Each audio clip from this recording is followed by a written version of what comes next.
एक सच्चा वीर जो अधर्म को नष्ट करने वाला, जो न्याय और धर्म की रक्षा के लिए अपना सब कुछ न्योछावर कर देता है।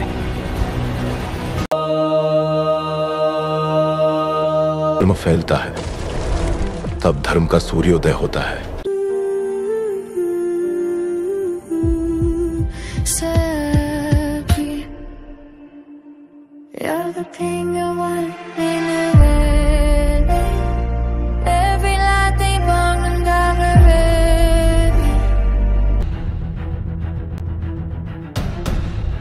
रघुकुल का वंशज हो, वचन से बढ़कर कोई युद्ध नहीं। और वीडियो के अंदर आला ये कमेंट माध्यम जनावे आउ जेन माने मोर यूट्यूब चैनल नुआ अच्छ प्लीज लाइक सब्सक्राइब कर देवे आउ सब्सक्राइब खास करे नहीं भूलबे सब्सक्राइब कर देवे। Thank you.